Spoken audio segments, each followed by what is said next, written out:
जय हिंद दोस्तों, मेरे YouTube channel Kapil sir KS पर आपका स्वागत है। और मैं आज आप लोगों के लिए बहुत दिनों के बाद वीडियो लेकर आ रहा हूं।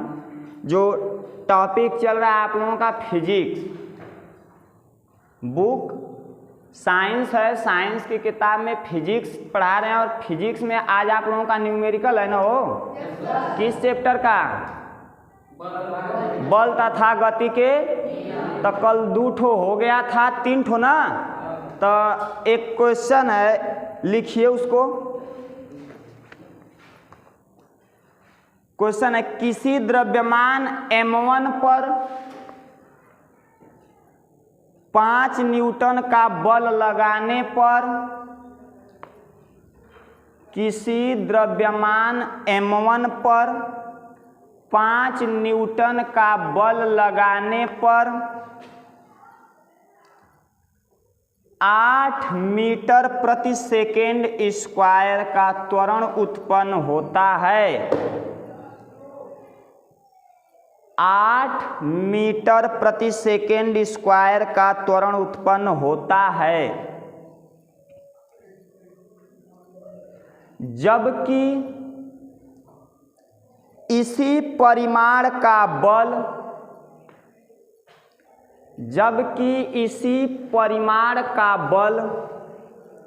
द्रव्यमान m2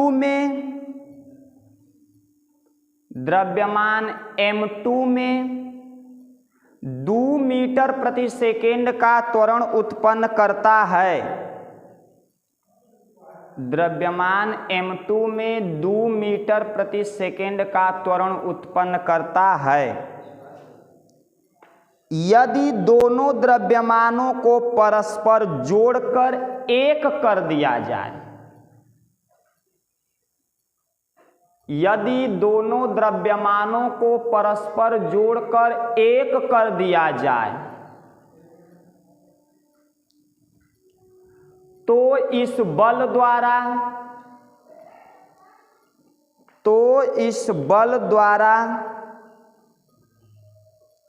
संयुक्त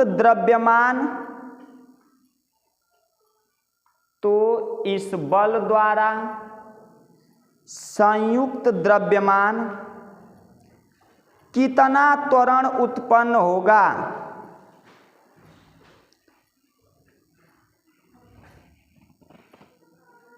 संयुक्त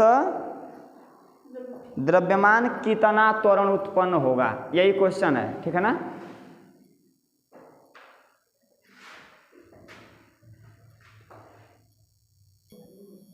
हो गया जी?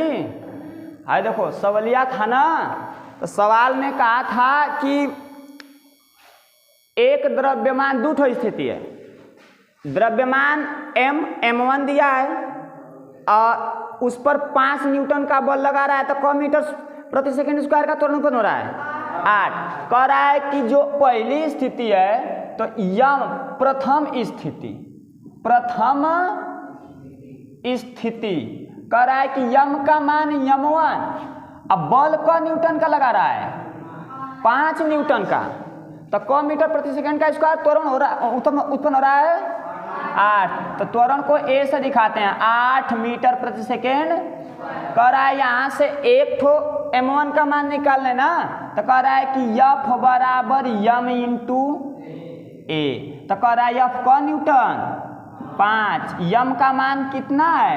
m1 कितना गुणे a का मान 8, इधर गुणा में इधर आएगा तो 5/8 बराबर m1। ठीक है? इसी प्रकार से द्वितीय स्थिति, इसी प्रकार द्वितीय स्थिति। दूसरा स्थिति में क्या दिया है? दूसरा स्थिति में कह रहा है कि जो यम है यह m2 है ना, इस पर भी उतना ही बल लग रहा है। कई न्यूटन का? 5 न्यूटन का। तो इसमें कितना त्वरण उत्पन्न हो जा रहा है? 2 मीटर प्रति सेकेंड स्क्वायर। तो कह रहा है कि अब इससे हम भी क्या निकालेंगे?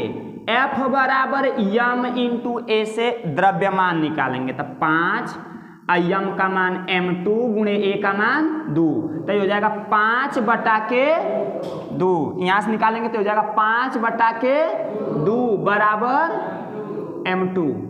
दोनों द्रव्यमान निकल गया। कहा था दोनों द्रव्यमान को परस्पर जोड़कर ना, दूठो है तो दोनों को जोड़ेंगे तो यम बराबर m1 प्लस m2, तो यम बराबर m1 का मान कितना है 5/8 प्लस m2 का मान 5/2, दोनों का लस लेंगे 8 दूना के 16 लस हो जाएगा, तो 8 दूना के 2 का गुना 5 2 पंजे प्लस 2 8 16, तो 8 बार 8 5 40, 40 10 50/2 से काटब तो ये हो गया 25, ये हो गया 8, तो यम बराबर हो गया 25/8 किलोग्राम। द्रव्यमान किस में आता है?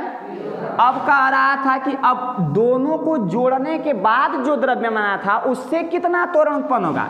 तब मेन सूत्र F बराबर m इंटू बल कितना का 5 न्यूटन का, कुल द्रव्यमान कितना आ गया 25/8 गुणे ए पूछा है, इधर गुणा में इधर जाएगा तो भाग में, तो कह रहा है 5 में भाग दे रहे हैं 25/8 से बराबर ए। अब तुम जानते हो कि ये तो भाग को क्या लिख देते हैं गुणा, ये संख्या अगली क्या कर देते हैं, तो ये हो जाएगा 8/25, 5 5 अब बराबर क्या बचा ए, तब 8/5 बराबर, अगर इसको काटेंगे तो 5 एक कम 5 3 बचेगा, 10 में लगा के 5 छक्का 30 हो जाएगा ना, ठीक है ना।